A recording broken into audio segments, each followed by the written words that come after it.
Hello, Internet people. This is Wilfred Lee speaking. Yay! This is going to be the third podcast I did today and Sunday. It's been a very productive Sunday so far. I don't feel, procrastinating at all. I played some video games in between and stuff, but so far so good. Just before we start, I just want to let you guys know that you can check out. Let's check it out together. Oh, there's us right here. Hey, us. And let's change the screen. Let's do this. Oh. No. Should I just restart? Okay, let's do that. Alright. Yeah, you can also check us out on Facebook. This is our Facebook page is facebook.com/myartistjourney. And also, I'm setting up a new YouTube site. You can check it out. It's youtube.com, username artistjourney. And we're just putting up past episodes here. I usually put it up on Ustream, but now I'm putting it into YouTube because we're changing it up. We're trying to raise the bar. Nice. And this is the website I'm working on right now. Slightly shite, but I'm improving it every day. If anyone has a webmaster, please recommend it to me. I would love to do free caricatures for you. But without further ado, I'm here with Kahlid Tapia, and we're going to start the show. Hey! Yeah.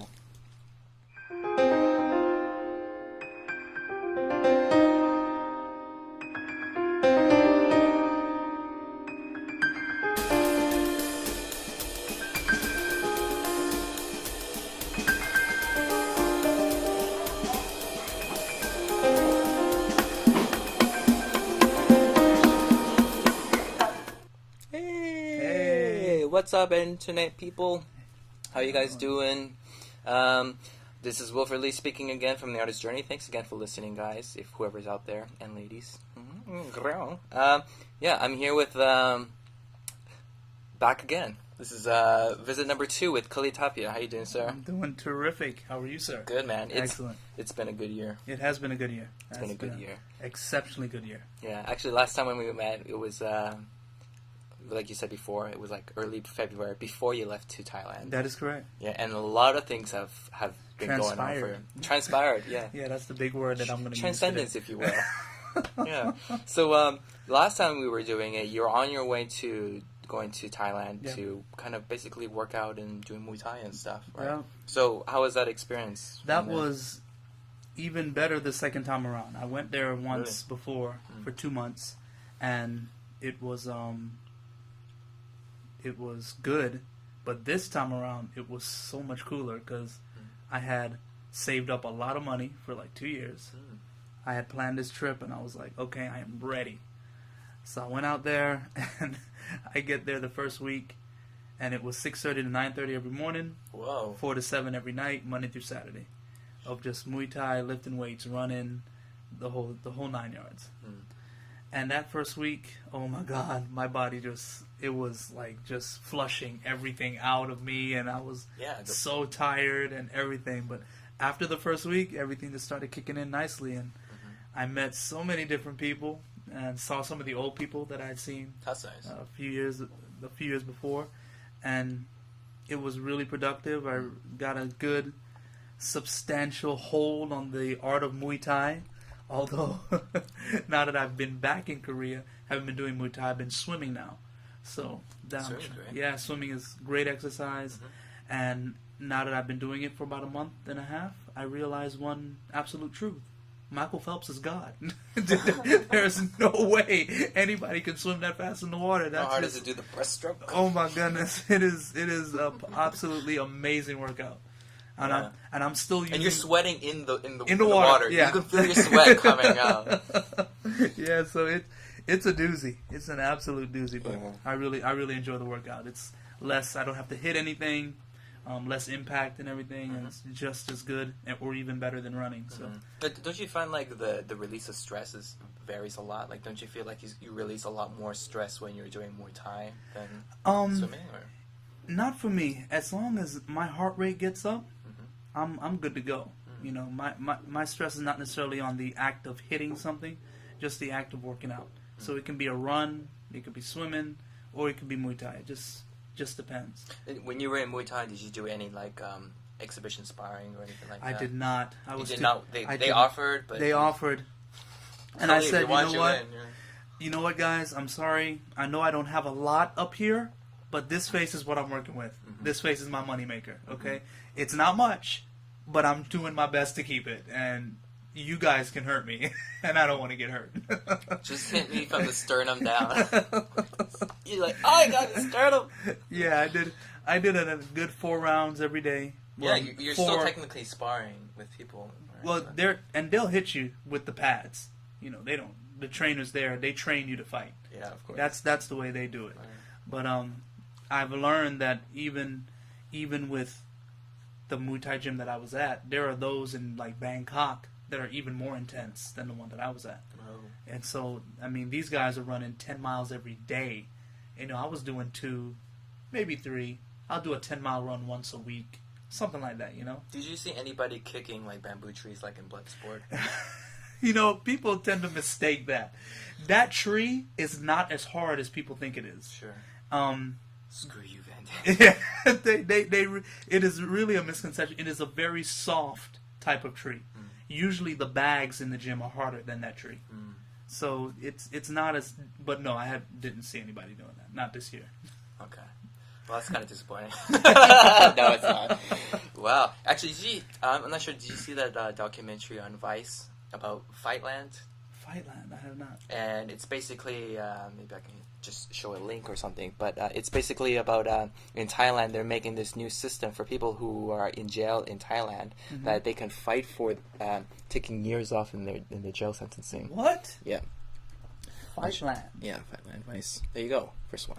Yeah, if you guys, let's do it like this, because we can see our faces as well.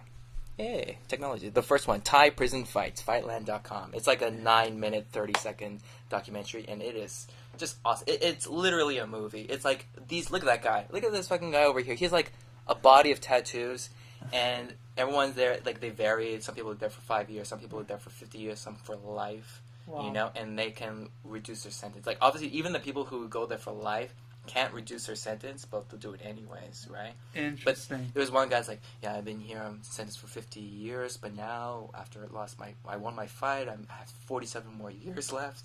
So, like, their mentality, and it's also, like, a way of life, you know, Muay Thai. Yeah, very much so. It's, the whole crowd itself is everyone that are in the jail. And, Wow. and no one's like, yeah, they're just like quiet with like this really silent intensity, and the people that they fight are like people who train in Muay Thai. So you'll get like, you know, some American guy, you'll get some French guy. Like, I want to come here to fight the people in the Muay Thai gym, and they go and they have really intense fights. It's Wow. really intense, and I really recommend it. It's Fightland. it's fun, and they have a whole series on it. You know, Fightland visits TriStar Gym, whatever. Yeah, it's awesome stuff. Nice. So I was figuring, like, maybe you can fight in the gym next time. Very nice. Yeah. Interesting. But after that, you know, after you came back to Thailand, you were working on a film. Yes. Yes. Once I got back from Thailand, Mhm. I was working on Hey Bon-chan with James Williams III. James Williams III. How you doing, James? Hope he's doing good. Yeah. He and it was literally hit the ground running. Mm. The minute I got back, Mhm. I was doing shoots. Boom, boom, that weekend and stuff like that. And matter of fact, I cut my trip just a little bit early, like about 2 weeks early, and started doing film with James, and it was phenomenal. But it was so busy that I did not get the opportunity to see myself on the big screen with another film that I was in, which is The Spy, the undercover operation. Right. And I was too busy to go. It was work, it was moving, it was film, it was everything just constantly coming at me, getting in touch with my agents and everything, letting them know I'm here, blah, blah, blah, and everything's just boom, boom, boom. And all my friends are calling me, Kahlid, we saw you in The Spy, we saw you in The Spy. I'm like, I haven't seen it yet. What about, how did your agents react? Like, we got you in The Spy. Well, one of them, the agent that got me in, he was, of course, very proud, you know, course, so yeah. he was very happy. And it was a great scene, and it wasn't necessarily a comedic scene, not that I can remember at least. And My other agents, I don't know if they knew or realized that it was me, because they didn't necessarily call. They didn't even know it was you. You know, Oh, because my agents, they all don't work for the same company. You know, Right. so it's one agent over here, one for TV, two for film, you know, stuff like that. One for commercials and stuff like that. So the sometimes I send out my email, my mass email, to everybody saying, okay, this is what I've done this year. Here's my headshot. Here's my resume, just to keep you updated and stuff like that. So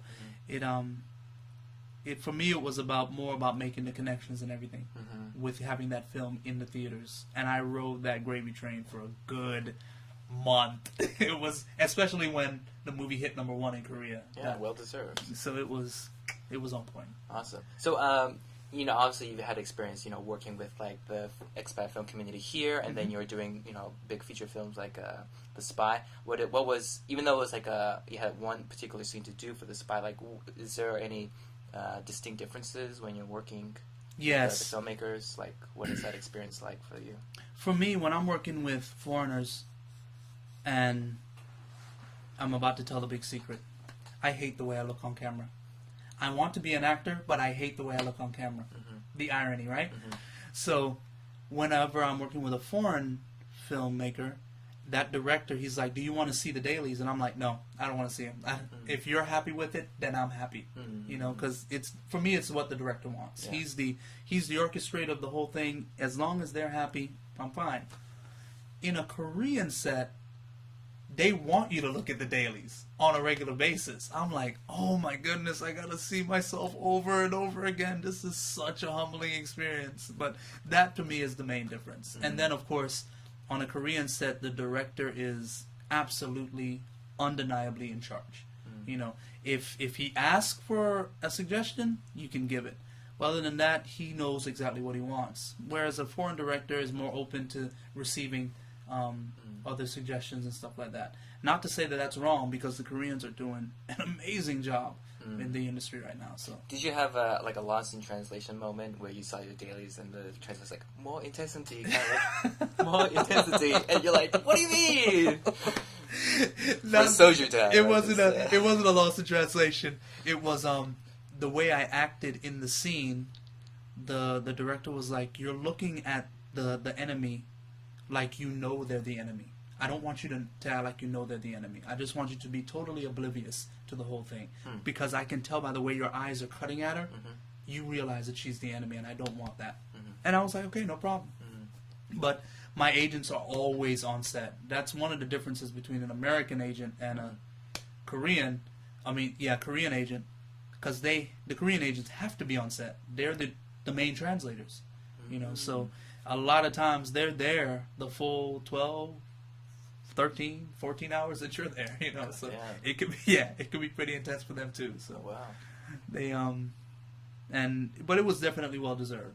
And honestly, my day at The Spy was fairly short. You know, it was only like a solid 5 to 6 hour day. It was a one-day shoot, basically. It was a one-day shoot for me, yeah. Whereas Hyeong Chung was like, that went on for like at least 6 months, wasn't it? Well, it started technically in July, and it didn't end October, November, December. till October. Yeah. You know, and for all the View fans, I had the absolute honor of working with my host here. Yay! We had some great scenes together, so I really am looking forward to seeing. Yeah, that's so true. You know what? Hands down the best scene though? The Haebanchan scene when you're getting the beat down.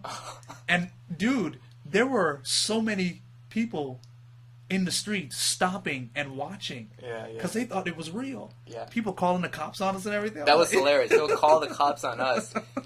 Oh, and like my lines were terrible. I was like, Kahlid, what is it? He's like, just fucking do it. I was like, all right, I'm gonna do it. And then people are looking at me. It's like, yeah, we got a disturbance here. Yeah. Some Asian guy is going freaking out. Children are looking through the window and they're like, oh my god, people are getting beat up. Yeah. And people would be eating. They would come out of like Indigos and they have like some French fries or something, and they're eating the French fries and they see a group and they're like, oh, we don't know what's going on. And all of a sudden, when the co-star hits you, and they just stop eating and they're like, oh my god, what's going on? And it was really cool to see people's expressions. You know what was funny about that day? I forget the coworker that we had, the Korean guy. I had makeup on because in the story I actually get hurt a lot, so I had like this makeup bruise and stuff. And in Korea, like, they actually slap you, right? That's just the rule. Like, when you see a Korean movie, anytime you want to make it more dramatic, slap the guy for real. Because, like, when you see a movie in English, it's like, oh. But this fucking guy, like, he was like, I'm just gonna, first take, it's like, all right, let's do it. And yeah, I'm just gonna slap you, whatever. He's telling me in Korean, do the scene. Alan gives me like a fake headbutt, right? Oh my goodness! Like it's like this, or like hits me in the stomach. I'm like, right. Oh, and then the guy comes and just like slaps me in the face. I'm like, and then that reaction, I'm like, oh, that was real, right? And then he trips me down, and they pretend he's like beating me up, and then for his improvisation, he spits, right? And I'm just like, and I could feel like the trinkle. Oh God. All over me, and I'm like, that was the first take, man. What are we gonna do? Nice. And then very nice. And then immediately after that happened, like he took it out of his hand. He's like, "You okay, man?" I'm like, "Yeah, it's okay." And then the third time, second time, "Yeah, you okay?" Fourth or fifth time, we're doing for 5-6 takes until we were told to stop. The fifth one, he just kind of started checking to see if his pants were dirty. And it's just like, I'm not sure about that. But that was definitely a fun night. It was. And then we had the other scene as well when we were in by Michael's place. Remember the torture kind of scene and stuff? Dude, that whole scene was freaking scary. Yeah. So it was the rain, the tall grass, the rundown house, the lighting from the car, and then it would, of course, the light would disappear. And all you would see is the darkness of the forest and everything. And I was like, oh my goodness, this is really spooky. Very daunting. Yeah. So all the Americans were like, this is so cool. And all the Koreans were like, oh my God, get us away. And then someone was like, fun. Yeah, somebody died here or something. We're like, what? Yeah, that did not help. So, all the girls were freaking out. Yeah, they were absolutely freaking out. But that was a great spot. Absolutely. I don't know if that spot is better than the original spot that they wanted, because we had to switch because we kind of got booted out of the original spot. So Michael was like, yeah, let's use this place. And when I walked up there, I was like, oh my gosh, that is just intense. The whole lighting, it just had that whole horror feeling to it. It looked like the Amityville Horror house. Basically. Something like that. It was really a good spot. But what was the story behind that? It was like some... Do you really want to talk about this? Yeah, let's talk about it. I think it's amazing. Like, for people who don't know... Oh my goodness. It was the location where the serial killer had buried like 12 bodies, excuse me. Yeah. In Korea. Right. So I do not remember that serial killer's name, but when that story came out, everybody was really freaking out. I was like, yeah. That was pretty. Wasn't he? I forget. Like he was like a delivery man or something. I don't know. It was something very mundane, and then like Michael's like, yeah. I just live. That's my place. It's like, yeah, come out, guys. Yeah, and it definitely helped resonate to the atmosphere, and I'm kind of lucky. I'm really happy that we did it.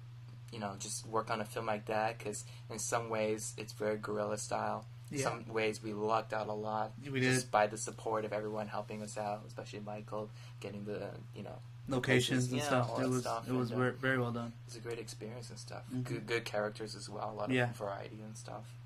James did a good job on showing the fight for each character. Right. Showing the conflict. I just read a script for a different director, and he wanted to get my opinions, and I told him, I don't see enough of the conflict. I don't see enough of what each character is fighting for. And that was one of the things that I really enjoyed about Hey Chan. You can pinpoint every character, and you know what they're fighting for, and that to me is great writing. Yeah, yes. Absolutely. So after this, what else have you recently been working on?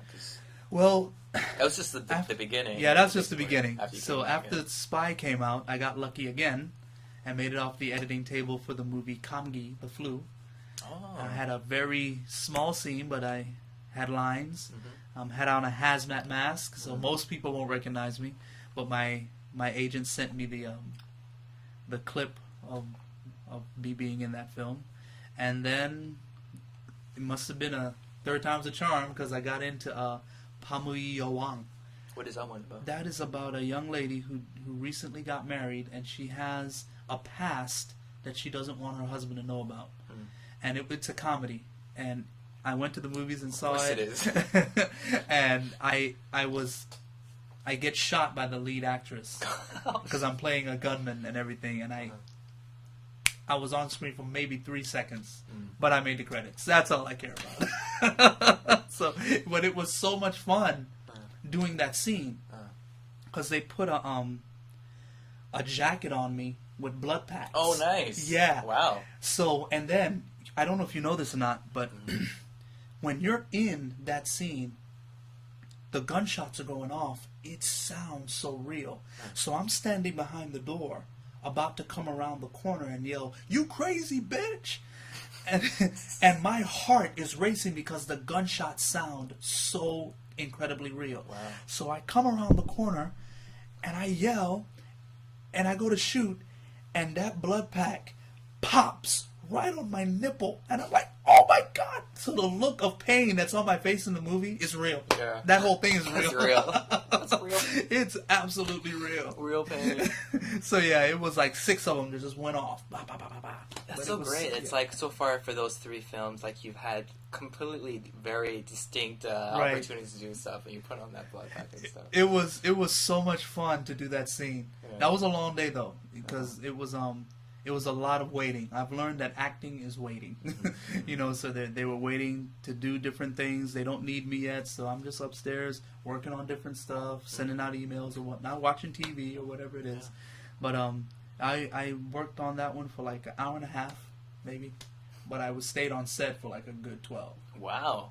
Yeah, sometimes it can be long days. So in a situation like that, for example, they say, "We want you at this time," and that's like the original plan, and then later on it just slowly gets delayed? Yeah, it can, because that's the industry, you know. You get there and things change at the drop of a hat. Somebody's late, something that was built has broken down, the stunt actress isn't here.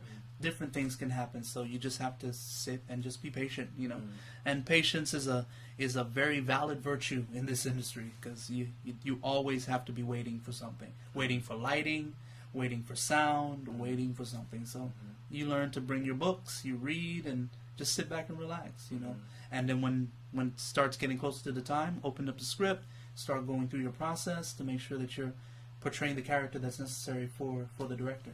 And for the art itself and for the character. Yeah. So far, like in terms of like going to these different, obviously you got the agent, they call you to do those things. Have you not had any problems at all in terms of diversity or like people giving you a chance to do like acting in Korea? Have you ever had any type of issue? I haven't had any issues. The issue that I come up with, or that I see, is that a lot of people tend to think that most foreigners are only here or only happy to be in a movie. Oh yay! And that's it. But I do a lot to make sure that I'm learning my craft. You know, the books I read, the workshops I do, the film festivals I go to try and network and everything. I'm serious about acting, you know. So I try my best to convey that in any way that I can by meeting with my agent and telling him how serious I am, telling him who my acting coach is, telling him what books I've read, and so forth. That way, when my agent is on set, he can be saying that to the director. Oh, this isn't just some other foreigner that's happy to be in a film. He's actually doing his work to make sure that he can give you what you need. And you just mentioned about like having an acting coach, I guess, right? So what's that usually that process like? Is your acting coach Korean as well? She is. She's Korean adoptee, and she graduated from Central Speech and Drama out of England, which is one of the schools that I looked at to go to. I was like, oh my god, yeah, that would be pretty amazing. And her name is Amy, and she runs the Vocal Context Studio. And her focus is on getting your voice and the words that you say to connect to your body. So when you're thinking about, for instance, think about the word spring. Spring? Yes. Okay. What is the first color that comes to your mind? Yellow. Exactly, right? Yeah. When you're thinking about spring, and you're thinking about the words in a script. Let's say that the script is in the season of spring, and you're just getting up for the first time in the morning, and when you say mama, and it's springtime, it might be a totally different feeling than when you say mama and it's wintertime. You know, and that's the type of things that I learned, you know, about how the voice connects to the body and in everything that we say and do. Because when you walk in the door and your girlfriend says hey, and you've had a bad day, when you say hey back, she already knows, okay, my baby's, you know, something's wrong. You know what I'm saying? She's looking for lip sync. Why'd you clean the house so well? I don't know how it is. But when you come in and you say hey and you've had a great day, those words, that one word, it's totally different. That's very interesting. When we can apply that to the script, how powerful our acting can be. Yeah. And I'm learning a lot, and I'm really appreciative. You know, that's really interesting you brought that up, because earlier today I was doing a podcast with Yuda Kim. He's a magician, and we were talking about, you know, the various genres and stuff, and there's also like hypnosis, which is not necessarily magic, but it's something that can be influenced towards it. And there's also like NLP. Do you know NLP? I do not. It's like neuro-linguistic programming. So it's basically about the science of language and how you can use it to emphasize certain things. So it's kind of like what you were saying before. It's like you have a specific word, you should like enunciate to a particular way. Like just instead of saying coal, you have to kind of resonate the feeling towards it and stuff. Yeah, and it's really interesting, you know, how that kind of it's all about observation, you know, like connecting with people that way, and utilizing the voice, the body, the skills, just to connect with people. I think you would definitely be interested. Indeed. Yeah, NLP. That's cool. For all the people I haven't heard of that. Nice. Yeah. So so that's interesting. You worked with that, and so for example, when she taught you that, did you have like a different type of foundation in terms of how you approached acting? And if you did, like, is it ever hard to like switch the foundation? I understand. Before Amy, I was with an acting coach. Her name was Ann Fleischer. Now, officially, Ann hadn't went to school or anything for being an acting coach. She did, however, audition for a school and was given a free scholarship, but she chose to be a military wife instead because she loved her husband and blah blah blah. Right. So I was like, okay, that's cool. But she directed me in the musical that I did here on Night at the Paradise, and I loved the way that she was directing. And in my mind, I always think that as an actor, you need somebody from the outside looking in.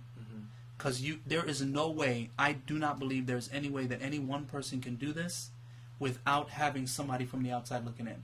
You need somebody critiquing you need somebody giving their opinion, whatever it might be. Now, finding that person can be difficult. And when I saw the way that she was bringing the characters or helping the actors bring out their characters, I was like, I wonder if she would be willing to work with me individually. I went up and I asked her, and we met on a weekly basis for 1 hour. And she introduced me to something called shamanism. Now, when I first heard the word, I was like, oh, what is going on here? You know, it was, yeah, exactly, right? I was like, what in the world is this? But what it is, you're learning how to look at a character and to look at all the other characters in the script and figure out where each character is trying to take you. Your relationship with your mom is totally different than your relationship with your brother or your sister. Your relationship with your grandmother, totally different than your grandfather or your uncle. Each of them are trying to take you in a different way. And that's what shamanism is. Figuring out how to get into the incorporeal depth of the character and asking why at all times, why is this character and where is this character trying to take me emotionally, spiritually, and physically. And it helped me to connect with my inner monologue for whenever I was doing connecting with my scripts. And it was such a powerful way of acting, you know, and it totally took me up to another level, and I was very appreciative of that. Wow. So yeah, it was very, very a good 7, maybe 8 months I was with her. That's and great. I went to Thailand, and then I came back and did maybe 2 or 3 weeks with her before she left. So that was phenomenal. phenomenal education that I've received. Yeah. Wow, that's great. That's so interesting. It's always like you know, you're getting it's basically just life lessons too, right? And Yeah. What I'm interested too, you know, you're mentioning about how when you analyze the script. So in a certain situation, how exactly do you break down the script and stuff? Like, Wow. do you like take the context and you just try to like just take it apart and try to find out all the emotional, physical, spiritual elements into it? That was very I'm going to use this phrase, but it was all over the place. My first few years, I would just do inner monologue, just boom, boom, boom, boom, boom. This is what I want to say. This is how I'm going to say it. And then Anne taught me shamanism, which brought in more notes. But then I just read a book that totally changed everything for me. The Power of the Actor by Ivana Chubbuck. Okay. And she gives you 12 steps that you can do to put everything in perspective.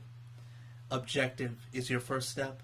Then you go to your scene objective. You go to your obstacles. You go to your substitutions. You go to your inner monologue. You go to your inner objects, your moment before, and it's all these steps that you can take, and it's 12 of them, and it's a full book on everything on how you should use it. And it was so different because in her book, she feels that a substitution should be a person, because you're dealing with a character in the movie. Sorry, what is the name of the book? Let's just show people while you're not a problem. The Power of the Actor by Ivana Chubbuck. Okay. The Power of the Actor. The Chubbuck Technique. Yeah, that's the one. Okay. It's a phenomenal book. Yeah. Just continue, yeah. And when you're dealing with a character, she says, find out if your motivation is to get you to love me. Do you want this character to love you? Who is the one person in your life that you want to have love you? Find something in the actor that's playing this character that's similar to the person that you want to love you. So if you want your mom to love you and this character is only looks like your mom because of the bang in her hair, then use that bang, and that's your substitution. Don't change your substitution in any way. So if the character is drinking coffee, how does your mom drink coffee? You know, and connect it all like that. And I'm like, oh my God, it was really different. Because I was always using, if this character is this way, okay, I'm going to use this person for this character, this person for another character, blah, blah, blah. I never used the same one all throughout. But she wants that substitution to connect with your motivation for each one. Because in that scene, you want to get you to love me, to get you to do something, you know. And once you figure out what that motivation is, what that scene objective is, then you can apply that substitution, and it drives you so much more. I just did a play called Race by David Mamet. Phenomenal play. Wow. I played a part of Henry Brown. And here's a black lawyer who's trying to decide if he wants to defend a white man who is accused of raping a black girl. And as I'm reading the script, I realize this black lawyer does not care about race. He's like, listen, dude, all I want is to win. I want to win this case.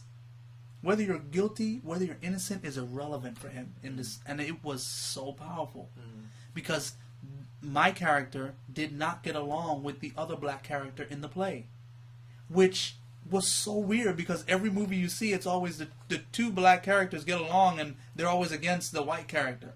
And I'm saying all that because the play is about race, bringing up racial issues, and it was touchy. You know, I mean, we're using the N-word. It's flying around left, right, and center. So it was an intense, and there were scenes. There was this one scene when I had to. I can imagine the audience was like.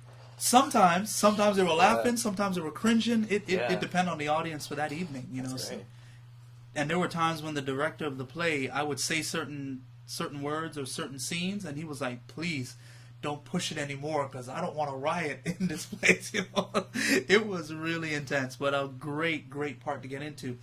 And I had read that part with all of the training that Anne had given me, and a few of the training stuff that Amy had given me. And then I got the book, The Power of the Actor, and it totally changed everything. And I had to go back and redo everything. Wow. And I'm so happy I did. Wow. I recommend that book to any actor. Wow. It is that powerful. Wow. It's so interesting how you have these foundations, and then at a whim of a different inspiration, it just changes everything. Yeah. You know? But it's not necessarily that you kind of ignore the past experiences, but rather you can just take the best elements, and then Indeed. you're making your brand new, the Kahlid Tapia way. Okay. Yeah. It was that play was hands down one of the best characters that I've ever gotten into. Because I had to find a way to be the type of person that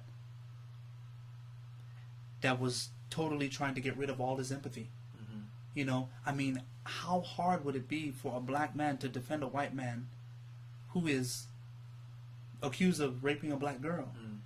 I would have to totally just say, I don't care about that black girl. Mm-hmm. And I had to find something in my life that said, I don't care about you. Mm-hmm. And that, you know, and when you start digging in deep to the things that have happened in your own life, I realize now why method actors, you know, are you know, God forbid, but committing suicide, because we constantly got to relive a lot of emotional stuff. It is tough, you know. And when I read The Power of the Actor, she says in her book, you can use good memories, but it's the bad memories that are weightier and bring forth a more dramatic performance. I'm like, oh, great. Now I got the book.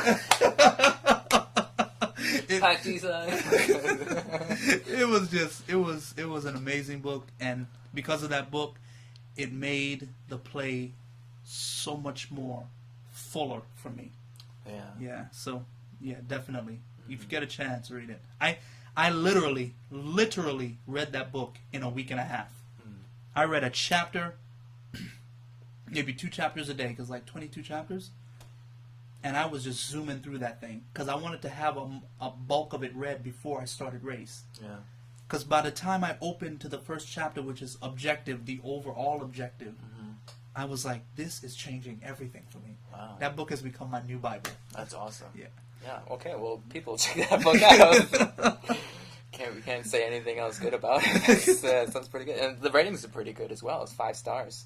Yeah. So it's hardcover. It's like $9. Actually, it's a soft cover, so it's cool. Yeah, I guess hardcover is a bit more expensive. Does it have a hardcover? Hardcover from $8.94. Oh, okay. I didn't even know that. Yeah, Okay, they cool. probably have Kindle as well. Cool. Yeah, awesome. So now that we're going into the new year, do you have any particular kind of extended goals that you want to do? Yes. That's going on. My goals now are to, 1, find me an official manager. I have agents who get me movies, but I need a manager that's going to be translating my resume, posting stuff on IMDb, doing all the little stuff on marketing, connecting me to different directors, all that type of stuff. Right. A lot of times agents just pick up they get a phone call, they pick up the phone, the director says they need this, and they go through their list of all the actors that they have. Yeah. But I need someone that's going to be doing a little bit more sales for myself. Hopefully that person they will have to be bilingual, of course, but it can be a bit difficult to find them.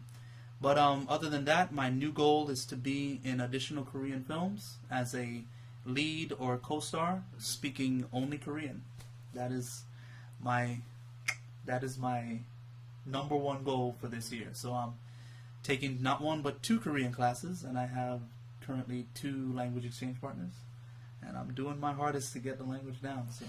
So actually, language itself is another interesting way to understand just people in general and stuff. Like, do you have any interesting ways about how you learn just language in general? In this case, learning Korean. Like, for me, yeah. Listening to Korean is the hardest for me because the language is very fast, I find.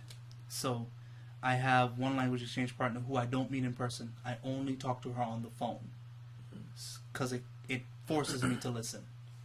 And then another thing I do with my other language exchange partner is one of my co-teachers at my school.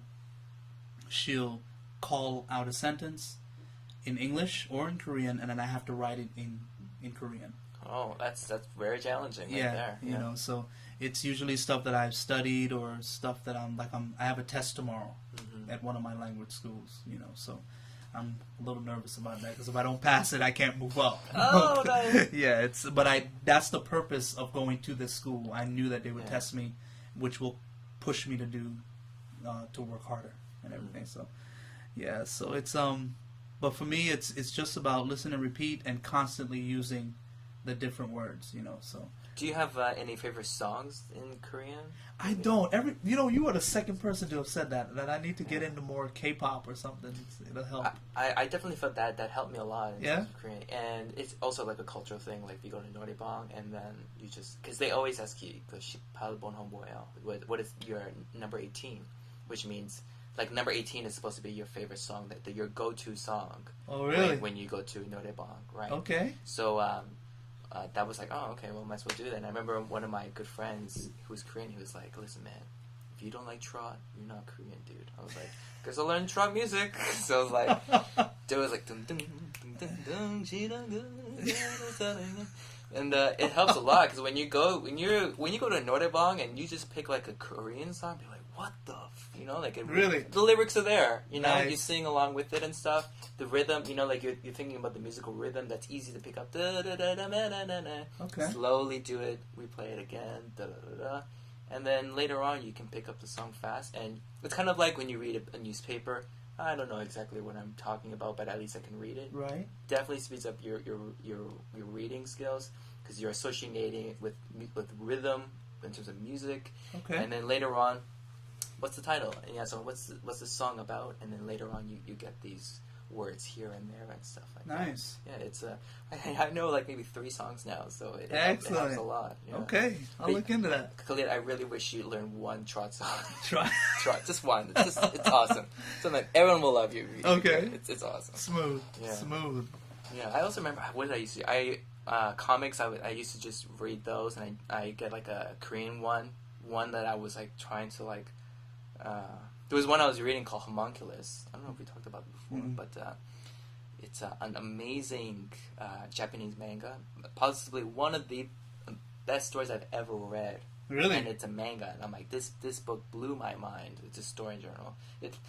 Basically, I'll explain what I do about it first. You know, because I love this story so much, I first read it in Canada on the internet, and when I was in Canada, it was like just finding manga anywhere. It was like non-existent. It was like so hard. Okay. So I would try to find it on the internet, and someone would like scan the pages in, and then they would put transcribed, you know. And this story, like the writer, he couldn't finish for like 10 years or something. And it wasn't until I came to Korea and they had the whole series. I'm like, oh my god! Like I've been waiting so long to read this, and I would take it to like the language exchange. I'm like, what are they saying? And then we were reading it together, and they're like, oh man, bring up the next book next time. Nice. And then on the subway, I just take try to do it. Never use Google Translate, by the way. Stop it, okay? Stop it. Use like a real high quality, maybe Naver, dictionary. That's not bad. It has some good. Don't use Google Translate. You sound like you're drunk and you're trying to try to pick up a girl with your drunken haiku shit. Wow. It's terrible. Don't do it. But the story itself is about this. It starts with a man, and he's sucking his thumb, and he's in a fetal position, and he's sleeping inside his car, and he's parked on the street, which is in the middle between a high-rise building where he used to work at. It's like a 24-story building, whatever. And on the other side is a park where all the homeless people stay, and he's metaphorically divided in the middle. He just kind of quit, and he doesn't want to go back, and he doesn't necessarily consider himself a homeless person. So one day, some dude knocks on his window, and it's this Japanese punk. He has like blonde hair, he has lipstick, he has a lot of skull rings and stuff.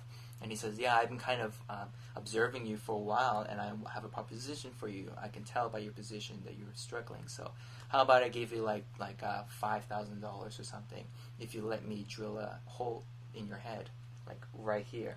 which is a process called trepanation. And trepanation has been around for hundreds of years. And the process for trepanation was about as a baby, you know, the skull isn't necessarily formed yet, right? So the theory is like if you drill a hole into your skull, more blood will flow into it, and then you can have maybe these very sensitive, you know, feelings, you know, as sensitive as a baby. Interesting. Per se. And then they say it could also heighten clairvoyance, you know, like just ESP or something like that, the ability to see ghosts. So in the beginning, the guy's like, fuck that, that's crazy, I don't want to do it. And he with a lot of pride. And then one day, he went to go out or eat and something, and the tow truck was like taking his car away, and that's like the only thing he had left, and he was getting desperate, so it's like, I gotta do it. Okay.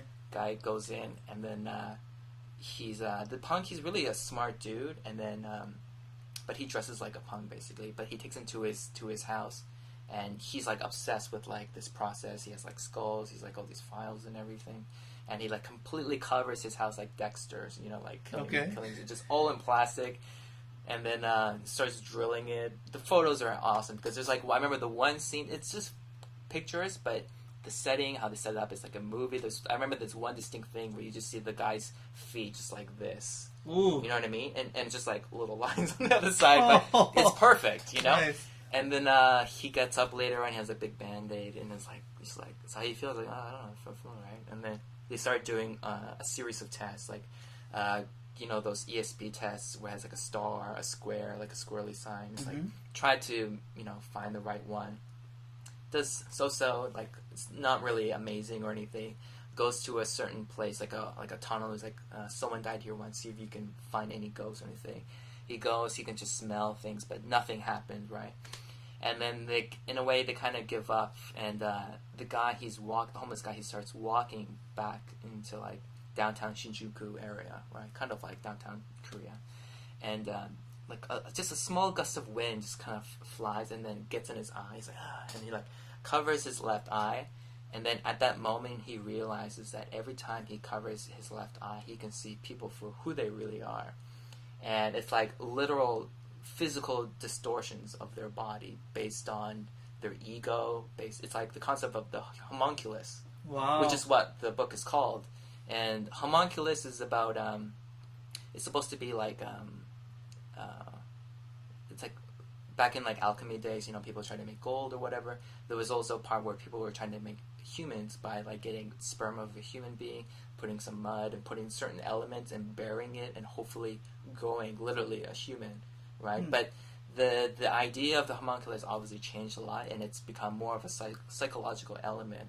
So when you think about ourselves, like the most sensitive areas, it could be like our eyes, our hands, our lips and stuff. So if we grew based not like on if we grew based on the sensitivity of certain senses that we have, we would look like really, really skinny. We would have like huge hands. We would have like big eyes and big lips. And that's like the inner homunculus that people have, right? And it's like a whole chart on it. And for him, he can see these things, but it's obviously very different for each person. One person can look like a pug. One guy he bumps into, when he goes like this, it looks like a transformer, like a Gundam guy. And inside is like a little boy. He's like crying, and he has like a sickle, and he's like trying to cut off his pinky. But when he like uncovers, it's like a Yakuza guy. Interesting. And then he becomes like this kind of whisperer, if you will. You know, he's like, why are you cutting your hand? The accused guy's like, what are you talking about? And then for some reason he starts to cry. He's like, fuck, like, why are you making me cry? Oh yeah. And then he starts to like break down each person's problem. And every time he does that, he takes one element of them into his body. So when he looks down at himself, you know, like he'll have like the arm of a Gundam. The next person, he'll have a certain element from them. Interesting. And it's amazing. It's nice. It's like when you see comics like Spider-Man, Superman, you know, it's, oh, Superman's dead, he's alive, you know. This days, like, they have a hard time just letting things go. You know, and it's like based on these heroes, and most of them have been created for propaganda for World War II, right? And we still keep them just to, you know, raise the morality or like the go-to spirit of stuff. But in Japan, it's like when a character has a beginning, a middle, and an end, and when they die, they're dead. You know, like even you think like Astro Boy, he has like one of the saddest stories ever. What he's a robot. Like the story starts with the creator, right? The scientist. He was working on making the atom bomb. And then during this time, his son was like, "Dad, let's fun." Like, "No, I don't have time for this." I remember the movie. Yeah, kid, what happens? Gets killed in a car accident, right? Father distraught is like, "Oh my God, I didn't spend enough time with my kid. What am I do? Got to work on this bomb." It's like, I'm gonna make this robot in the image of my son, my dead son, and then. So that was his dilemma, like, which is such a deep thing. And then once Astro Boy has his own kind of consciousness, he has just like just pure love for his father, but his father refuses to accept it because, like, what have I done? It's like a Frankenstein kind of...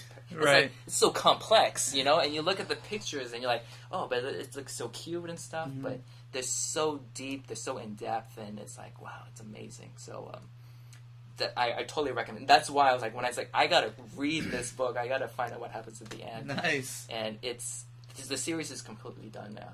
Okay. And I recommend it. If you want to learn Korean, you can definitely buy that book. And it's one of the most original stories I ever read. Excellent. Yeah. But another thing I want to talk about today was, okay, you're having these plans about for the future of 2014. 2014 coming up so soon. Just in terms of acting, we were talking about the power of the actor and the teachings of your teachers and stuff. Like, but for yourself, what is your definition of acting? It's a great one. I feel acting is reality and imagination in complete harmony. Because we all know that when we act, it's not real.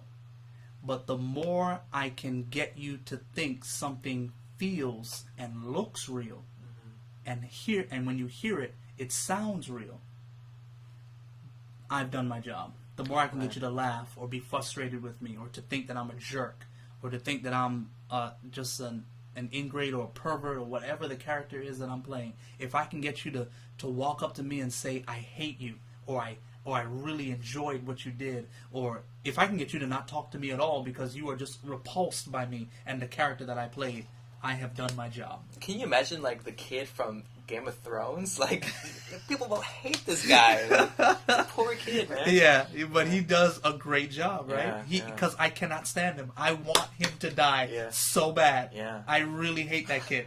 I hate him so bad. And it's okay to say that too.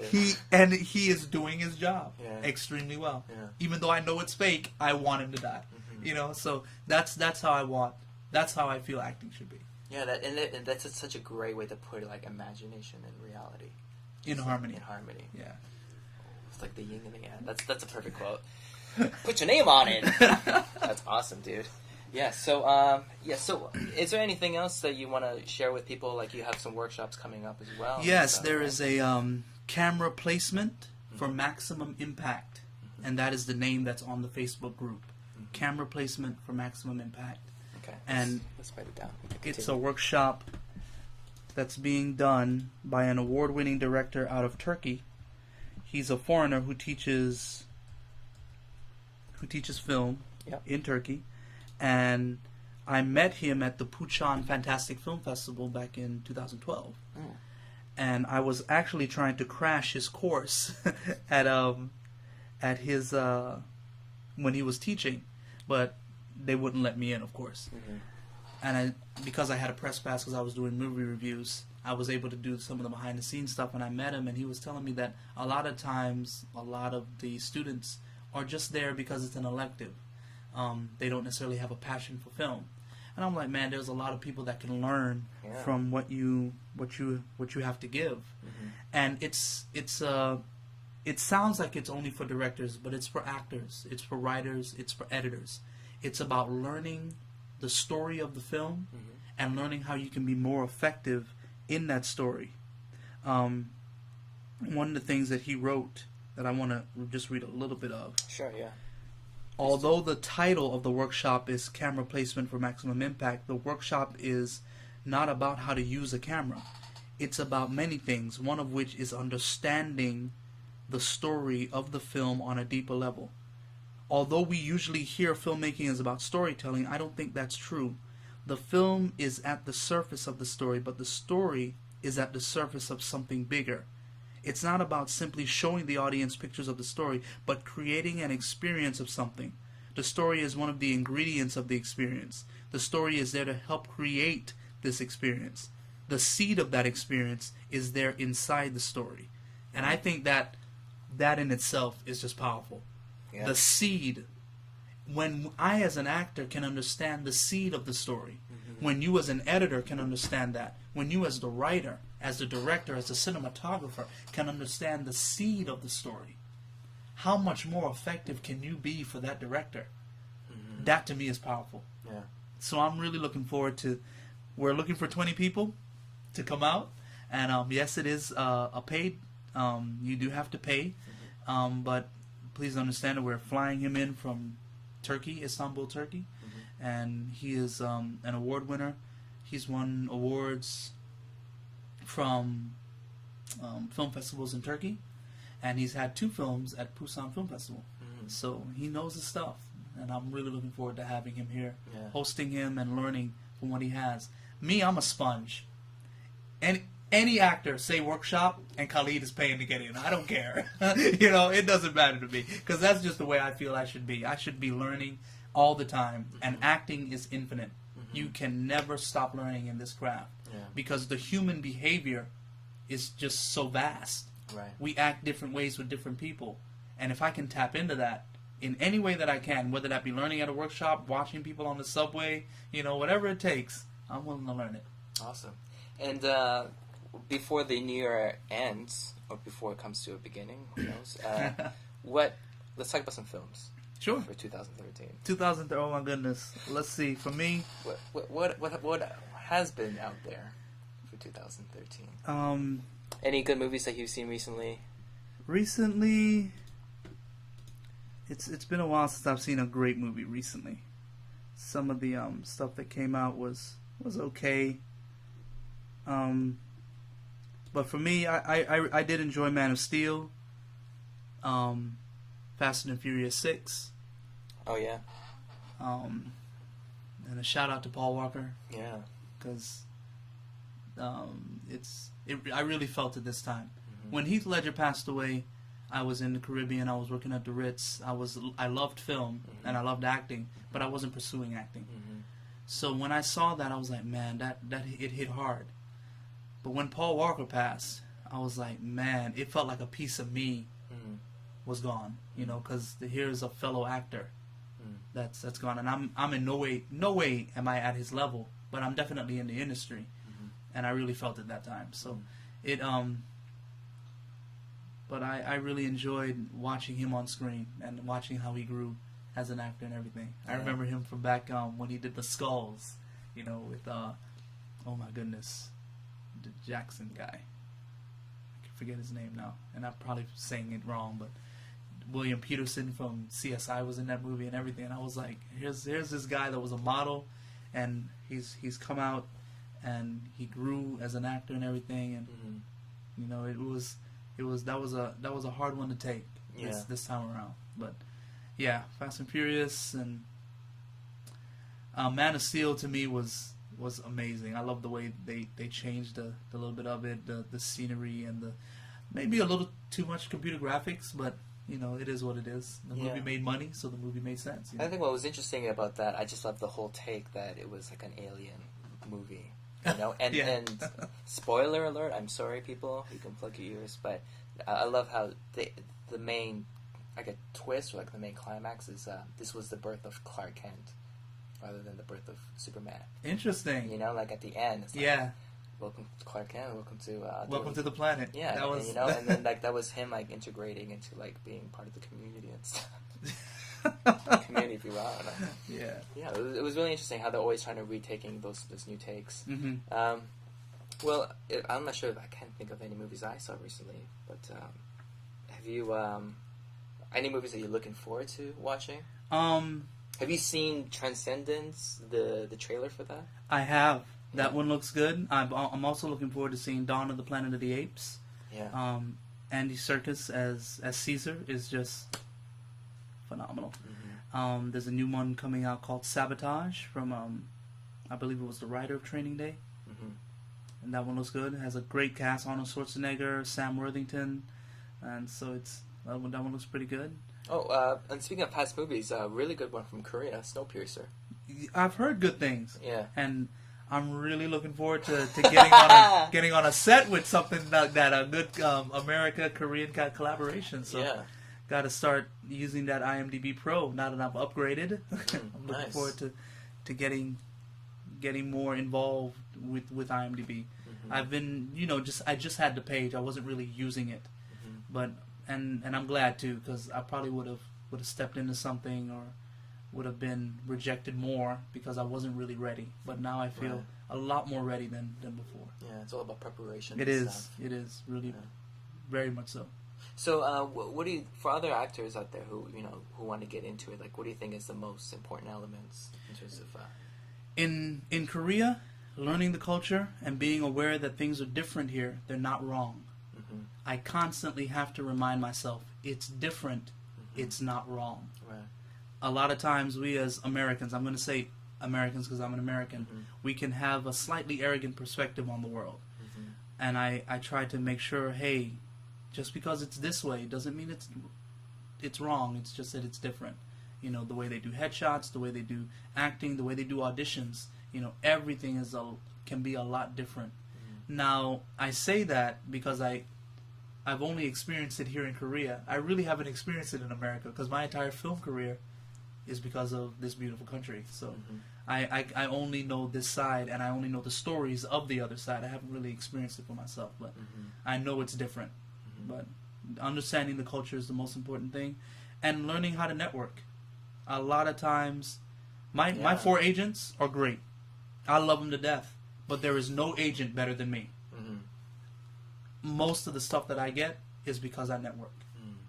So and I'm appreciative of everything that I've learned for networking. Yeah, and then when you get a new opportunity, you send it to all 4 of them. What did you guys do today, huh? BRB. That's right. Yeah, so it's great being here, the opportunities that I've received, and the fact that I haven't been typecasted. My first movie, I was an American representative. They were calling me Obama all day. My second movie, I was that's slightly typecasted too. Slightly, but my second movie, I was a CIA agent. Third one, I was a businessman. Fourth one, I was a thug. So I've had just a nice array of things, and the opportunity to learn here was just absolutely phenomenal. And I've met and been able to work with some great actors and actresses, and some great directors. So I'm like, you know what? Blossom where you're planted. That's what I say. I tell people that all the time. Why are you in Korea? It's where I'm getting my opportunities. It's where I'm gaining my experience. And for me, that's great. I think that's also important for parents to realize as well. Yeah. Usually a lot of parents, when they say, why are you doing in Canada? Or why are you doing in Korea? They just think that... it's kind of unfortunate sometimes, though, because a lot of people, they kind of feel like... you are developing certain things, but for some reason they feel it's slightly untangible sometimes. Like they feel like it's still like real world mentality compared to fake world mentality. That's like so high school, you know what I mean? It's like, but the stuff we have here, I've kind of thinking about it a lot more. It's like the longer I stay here, the harder it is to leave, because it's like I meet so many amazing people here, and it's like, man, how can you... It's not even about, like, the stuff I have in my house that I can take back. It's, like, all these memories, like, a year of, like, just years of your life of people. It's just a very, very unique experience, for sure. Nice. Yeah. And you're one of those people. I appreciate it, man. Yeah, Thank you. Yeah. Man, this has been a really awesome podcast. Yes, it's always a pleasure when you're here. Thank you so much. Okay, this is what we're going to do next time. Third time, we're gonna sing a Korean duet song. Okay, let's do it. We gotta do like a 노래방 style. No problem. Like if you guys have any recommendations for what song Kahlid should sing, let us know, and then hopefully he can work on that, and then later on just showing his singing chops, because you are also a singer. I am a singer. Yeah. No, I'm gonna say it the way my late choir director used to say. Kahlid, you're a singer. Sanger. Yeah, the difference between a sanger and a singer is that a sanger just sings. They don't really know how to read music. They don't know anything about rhythm. Singers are musicians who sing. Okay. You know, there's a big difference. I'm a sanger. Well, I'm a sanger too. And I'm an actor. He's an actor. Actor. Almost Boston for me. Nice. Getting hot over here in Boston. These gas. All right, guys. Well, thanks again for checking us out. Again, check out our Facebook page, facebook.com/myartistjourney. We have artistjourney.org for the website. Slowly improving it. Give me a chance. Again, Kahlid's event. Let me just post it up here one more time. Let's see. I think it's over here. Yeah, it's called Camera Placement for Maximum Impact. Take a look. It'll be good for you. Yeah, and there is a fee to join and register, but it is for a good cause. If you guys are really serious about your craft, that you want to take a chance, and I think that Kahlid is a perfect example and a perfect advocate about the opportunities that you get in Korea. Doesn't matter about where you're from and stuff. If you work hard for it, you can get it. Yeah. Grow where you blossom. Blossom where you're planted. God damn it. Messing up the quote, man. Yeah. You know what? I was basically a living meme. It was like a picture of like Lincoln with a quote from Hitler or something like this. Just doing these bullshit things. Anyways, you guys know I mean well, right? So again, check it out. It's on Facebook. And Kahlid, anything you want to let them know about how they can find out more about you? Yeah, you can. Maybe there's a manager watching right now. I hope so. Go to Kahlid Tapia on Facebook, or you can find me as Kahlid Elijah Tapia on LinkedIn. Okay, let's check out here. Just Kahlid. There you go. Yeah, check him out, Kahlid Tapia. Look at that handsome fella. Then my beautiful nephew up there. Oh, look at this. Isn't he cute? Yeah. Oh. Getting some and there's a scene from Hey Bon Chan right there. I'm getting beat down by the famous Miles Millie. Yeah. I'm looking forward to this too. I can't wait until it's finally out. It's gonna be good. Is it coming out? It's coming out pretty soon, though, right? Hopefully, end of January, because James is leaving in February. So that's so hope and prayer. Hopefully, we can do one more podcast around that time as well. Yeah, I think it'd be cool. fun. So, guys, thanks again for checking it out. Thanks again to my wonderful guest Kahlid. I appreciate it. Thank you, guys. Be happy, be open, and imagination and reality. In harmony. In harmony. All right, guys. Have a good one. Bye-bye. Bye.